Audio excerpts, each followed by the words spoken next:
แซ่บแห้งกินข้าวกับไอเจ็บแนวได้ก็แซ่บแห้งได้กินข้าวน้ำกันกับไอเจ็บเป็นยังจิบชื่อไอเจ็บนะเป็นห่วงใครเป็นห่วงไอเจ็บเป็นห่วงน้องก่อนรู้สึกว่าจอยเผ็ดเบียด2 มื้อพี่น้องจอยคือผู้ลงคอยแต่ว่าลมดีงึดคือกันเผ็ดเบียดมากเป็นอย่างเครื่องลมดี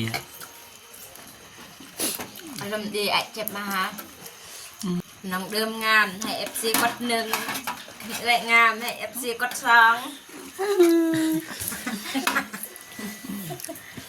ให้เลือกอีกเพื่อหันคนนี้ว่าเมื่อแล้วมีบัวเรามีลูกแล้วแต่น้องเดิมยังโสดคือเอาว่าผู้ใดงามมาเด้อน่ะบ้าวแตงทองกิน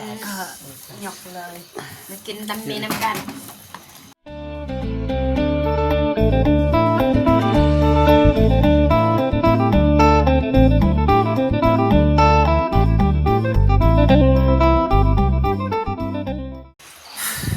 พี่น้องนะตอนนี้เบาเจ็บกับมาน้องเดิมอยู่ที่บ้านทองวายพี่น้องเนาะเบาเจ็บกับมากินข้าวแรงน้ำน้องเดิมนะจะเป็นอะไรเอากับเชิญพ่อพี่น้องเนาะติดตามกันนะก่อนจะไปกินกับก่อนอื่นเบิดกับทักทายสบายดีและสวัสดีเด้อพ่อแม่พี่น้องเบิร์ดสู่คนเนาะทั้งในลาวและก็ต่างประเทศเนาะยินดีต้อนรับเข้าสู่ซองเบาเจ็บเพื่อเก่าพี่น้องเนาะเอามีแต่ว่าไปกินกันเลยเนาะเพราะว่าน้องเพิ่นกระถาไปโดนแล้วพี่น้องเนาะไปมาพี่น้องเนาะบางทีได้ลืมบันทึกพี่น้องกินกันสิเบิดนี่ลืมบันทึกเอาไปเด้อเนี่ยก็ลิซ่าฮักเอาไปเด้อคุณยายใจบุญทุกทานสบายดีFC ทั้งไทยทั้งลาวต่างประเทศหรืออยู่ในบ้านก็สบายดีเบิดเสมอสุขคนเด้อมาเด้อกันพร้อมกันFC ทุกคนพ่อแม่พี่น้องเบิดเสมอทุกคนมากินข้าวแซ่บๆกับไอเจ็บเนาะลืมบันทึกลงยาพี่น้องกินไปสิเบิดคิดว่ากดบันทึกล่ะสบายดีเลยโดยสบายดีใหญ่ของน้องเดิมพี่น้องนะเดี๋ยวมันนี่ก็เด้อกินข้าวสบายดีมีปลาของน้องเดิมพี่น้อง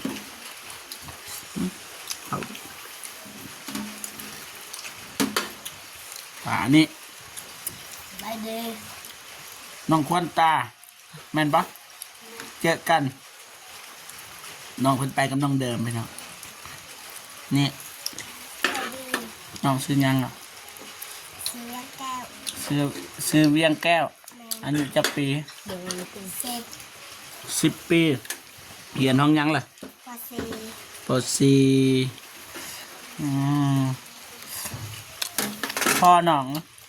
ยังอยู่ปะในกาแฟบลือได้พ่อน้องเสียแม่นปะบัดแม่เด้โดยไปเอาพ่อใหม่แม่บ่ได้ติดต่อมาเลยปะก็น่าจะว่าติดต่อวันนี้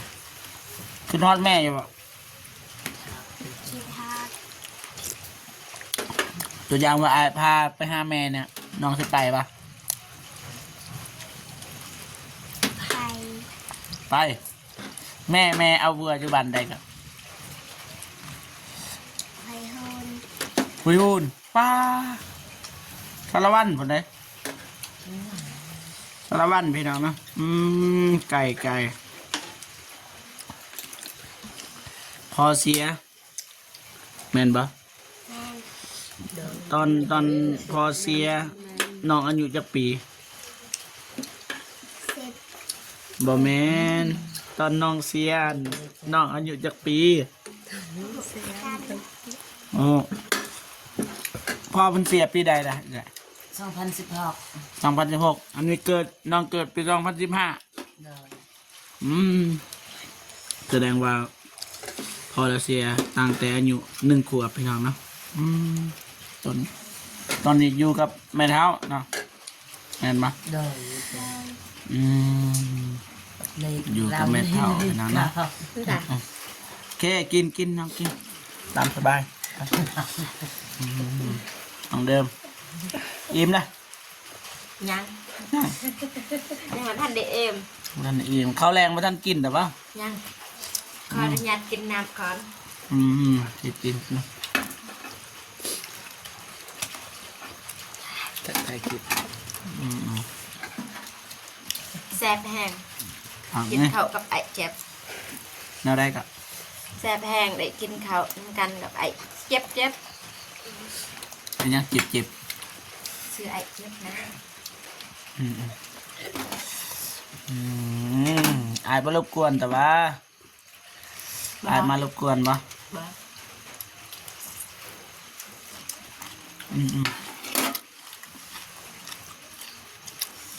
กิน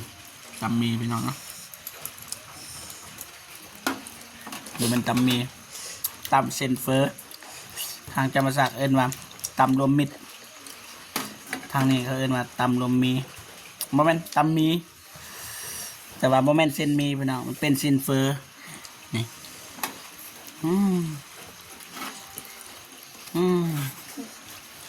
อร่อยจังหู้เผ็ดป่ะน้องเดิม พอดี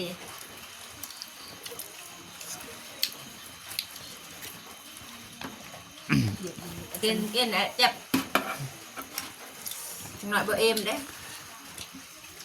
มันหน่อยบีม สวย เป็นห่วง เป็นห่วงใคร เป็นห่วงไอ้เจ็บ เป็นห่วงน้องก่อนรู้สึกว่าจอยเห็ดเบียดร่องมือพี่น้องจอย คือผู้ลงคอย แต่ว่าลมดีงึดคือกันเห็ดเบียดหนักเป็นอย่างเครื่องลมดี อารมณ์ดีไอ้เจ็บมาหา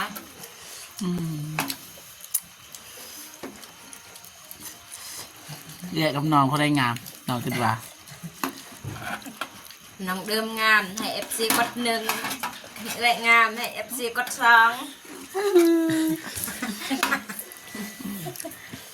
ให้เลือกอีกเรื่อยหันคำนี้ว่าเมื่อแล้วมีบัวเรามีลูกแล้วแต่น้องเดิมยังโสดคิดเอาว่าผู้ใดงาม แต่ว่าใจอยากให้กด1เด้อ มีกด1กด2พี่น้องโอเคพี่น้องกันน้องเดิมงามกด1ใหญ่งามกด2ปากงามกด3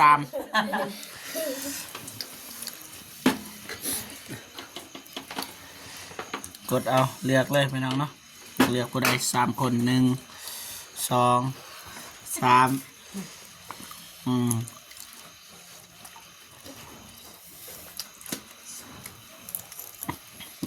มื้ออื่นไปใส่มื้ออื่น ปิดบูกาแฟ บ่ทันแล้วใช่ปะ ยังไลายเติบไอ้เจ็บก็ไปซอยน้องเดิม อายค่าได้ น่ามีกำลังใจน้องเดิมเนาะ ตัวอย่างว่าอายไปซื้อๆได้ปะ ได้ เปิดไปเข้าวเดียวแล้วก็มื้อ ได้ บางทีมื้ออื่นบ่ได้ไปสิทำลานซาวก่อนยันเพิ่นสิใส่รถเพราะว่ายืมรถลานซาวคันลานซาวบ่ใส่แล้วก็สิไปเบิ่งไปทานเลยไปถ่ายทอดวิถีชีวิตของน้องเพิ่นมื้อนี้ก็เห็นอยู่ธรรมชาติงามมีตาด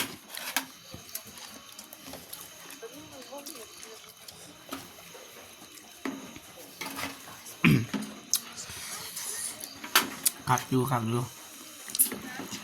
มื่อนี้ไปได้ไอเตียงเราหาทำอิดโบเห็น ตอนเช้าปิดบูกาแฟ ตอนแรง เขาเที่ยงแล้วไปสวนมัน โอ้ ไปเบิ้งเพราะว่าโดนแล้วก็ได้ไปเบิ้งยานข่อยงัวเขา ไปเบิง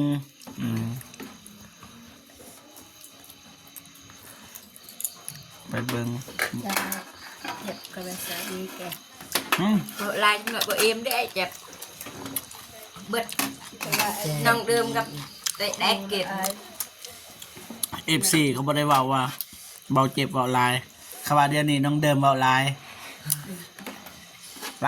บ่แม่นลายธรรมดาลายเว้าเลยยังเว้าเลยพี่น้องเนาะเป็นมีความสุขบุติผมอยากให้เว้านะบ่ว่ากันพี่น้องเนาะน้องเพิ่นกำลังมีความสุขพี่น้องเนาะแต่ก่อนบ่ได้เว้าหยังน้องเดิมนี่จะให้ต้นน้องอยู่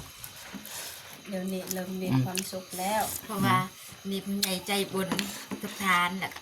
FC พังไทยพังลาวต่างประเทศทุกคนทาง FC ทีมงานนำที่น้องเดิมมีความสุข พิเศษแมน กินน้ำก่อน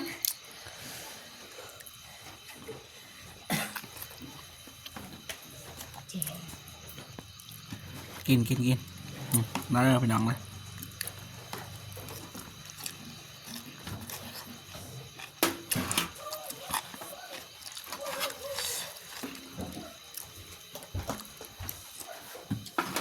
น้ำกินน้ำมาเด้อน่ะบ่าวแตงทองกิน หยกเลย มากินตำมีน้ำกัน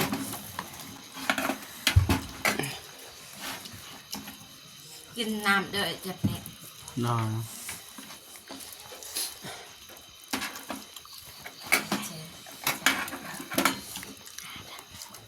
เผ็ดปะแซ่บปะ แซ่บ แซ่บแล้ว แซ่บทำใดแซ่บทำใด สบายเจ็บ พี่น้องเลย กระแวแต่เราอีแซ่บ แซ่บน้องเดิมมาแซ่บทำไอจิ๊บบริแซ่บเลย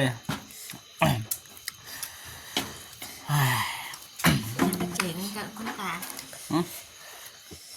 คือคอยกิน แซ่บเจ๋ง คอยกินก็ได้เอื่อยอิ่มปะ อิ่ม อายุจักปีเอื่อย สาม ฮะ 3 ปี วันนี้20 ปี โดย บัดใหญ่ดิ 27 โอ้อาจารย์นี่โบเอิญเอื่อยอันนี้เก่าแล้วเบาเจ็บเท่าละมันชื่อเอิญเอื่อยอยู่ เอิญเสี่ยวเลยปะ นี่ยังก็ได้ แต่ว่าอย่าเอิญที่หักเพราะว่ามีผัวแล้วพี่น้องนะ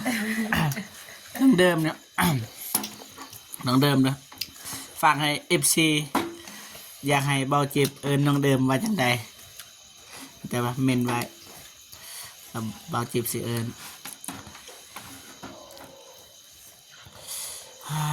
รู้สึกว่าช่วงนี้นี่เวลาไปถ่ายน้องเดิมยำใดรู้สึกว่าบ่แม่นสายบุญรู้สึกว่ามาจีบน้องเดิมพี่น้องนะอย่าว่ากันพี่น้องนะว่าบ่จีบกับสิเฮ็ดหน้าที่ให้ดีที่สุดนะคือเงินของแม่เสียงจันทร์เป็นอยังกลางนะบ่จีบอันนี้บ่จีบว่าสิไปซื้อเสื้อผ้าห่มให้ไอ้น้อยแล้วก็ซื้อข้าวให้น้องซิมฝากกระเตียงแล้วก็โทรมาว่ามานี่ก่อนมาบอกเรื่องเสาใหม่ของน้องเดิมก็เลยเอ้าเสาใหม่ของน้องซาลีพี่น้องเนาะก็เลยมาทางนี้ก็เลยสาไปพี่น้องเนาะเดี๋ยวว่ากันเนาะเวลามันคือว่านะมันบ่ทันเขาลดหน่อยนะมันก็ไปน้ำอายเพิ่นแต่ว่าอายเพิ่นก็ว่าสิหาเวลาไปซื้อข้าวให้น้องซิมแล้วก็ซื้อผ้าห่มซื้อมอนซื้อมุ้งซื้อเสื้อให้ไอ้น้อยนะเพราะว่าเงินจากทางมันบ่เจ็บอยู่แต่ก็บ่เสียดอกพี่น้องเนาะไม่ได้ท่าเบิ่งคลิปบ่เจ็บเพราะว่าช่วงนี้ก็นำไปหาน้องเดิม FC เพราะว่า FC หลายๆคนขอมาอยากเบิ่งน้องเดิมเฮ็ดเวียกเฮ็ดนี่เฮ็ดนั่นพี่น้องเนาะคือมื้อนี้แหละคอมเมนต์กับ300 ปลายพี่น้องเนาะเบาเจ็บกับอ่านกับหมู่มันไม่ได้ให้กำลังใจบ่มีแบบคำเว้าอันนี้บ่สุภาพเป็นหยังก็บ่มีมีแต่คำย่อๆแล้วก็ให้กำลังใจ โอเคตัดเปลี่ยนเรียบร้อยพี่น้องเนาะนั่งคุยกันพี่น้องเนาะกับน้องเดิมกินข้าวอิ่มนั่งคุยกันต่อนะน้องเพิ่นก็ บ่ทันดึกพี่น้องเนาะแต่ว่ามื้ออื่นก็เฮ็ดเวียกต่อไปปลูกกาแฟนะแบกบ่มื้ออื่นแบกคือเก่าแบกลง เจ๊ แต่ให้เปียกก่อน เจกระพาอ๋อ แหงมือนี่ฝนตกแหงยันทางมันเสีย มันมึน ทางมันเมิน มันมึน ลมอาหารแหงมันคอยจังซี่ ลื่นนะลื่นนะขาหักแต่ยังบ่ได้มื้อนี้ก็ยินข่าวว่าล้มแม่นบ่เจ็บหนักบ่ บนนักกันได้ อยากนอนบ่ ยัง อยากนอนบ่สว่างเงางอย ตั้งใจพังไอ้เจ็บว่าว ตั้งใจปัดน้องเด้ตั้งใจหรือบ่ ตั้งใจคือกัน เคยมีแบบว่าผู้บ่าวมานำแล้วก็มากินข้าวนำแบบนี้มีบ่ บ้า บ่ เคยมีผู้บ่าว บ่เคยมี นี่ เอ้าบ่เคยมี มีแต่ไอ้เจ็บ เอ้ยพี่น้องนะถามอีหลีเด้น้องเคยมีแฟนบ่บ่เคยมีเคยมีภัยเนาะ บ่เคยลมผู้บ่าว บ่เคยล่มแบบว่าบ่มีภัยสนใจเนาะ โดยเพราะว่าเฮามันคนจนน่ะมันคนนึก น้ำมนต์บ่เป็นน้ำมนต์น้องอันจอยบ่ว่ากันพี่น้องหยอกน้องนะ กังเว้นไปเฮ็ดเวียกบัดมาเมื่อยอาบน้ำกินข้าวแล้วนอน อืมบ่เคยมีผู้บ่าวแต่ตอนนี้เด้ ตอนนี้มีไอ้เจ็บ เถอะพี่น้องนะหวานตลอดนะช่วงนี้เนี่ยว่าหวานนะช่วงนี้นี่ในคลิปไอเตียงทองนี่น้องเดิมว่าสิแตงเบาเจ็บพี่น้องนะแต่อย่างว่าถึกเลขมีสิแตงน้องสิแตงเบาเจ็บจากร้านเอาทำไหม ไอ้เรามื้อ50 ล้านเป็นถึกเล็ก คันถึกเลขนี่สิแตงเบาเจ็บ50 ล้าน โดย ผู้หญิงสมัยนี้นี่ปกตินี่ผู้ชายลงผู้หญิงมาตอนนี้นี่ผู้หญิงลงผู้ชายพี่น้องจ้ะหมดเนาะบอกว่ากันพี่น้องเนาะตามยุคตามสมัย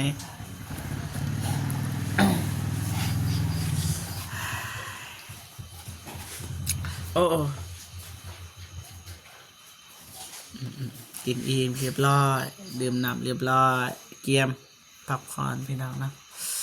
บ่อยากกวนน้องเพิ่นเพราะว่ามื้อน้องเพิ่นก็ไปเฮ็ดเวียกคือเก่ายังโดนว่าสิกลับบ้าน โอ้โห โอ้โหเนาะกะว่าจักมื้อปลูกกาแฟแล้ว ประมาณอาทิศนึงแล้ว โอ้ทิศหนึงพุ่น แนวอีแนวมันคายจริงๆยากเขาเอาลง เบียร์กาแฟ เ อ๋อ ว่า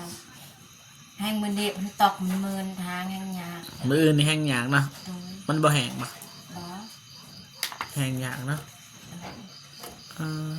แทงกันแทงอีหอติดกันเลย เถอะพี่น้องนะจะน่าจะเป็นเจแล้วอีก3 ปี 4 ปี เป็นเจมีเงินและน้องเดิมนะเก็บกาแฟบัดนี้ มันมีกำลัง บ่เลียวแลหาบ่เจ็บแล้วบัดนี้ เร็วแล้วบ่ลืมดอกทีมงานแล้วก็ทางผู้ใหญ่ใจบุญแล้วก็ทาง FC น้องลืมบ่มีวันลืม เถอะเรือนงามนะเรือนเอื่อยเนาะ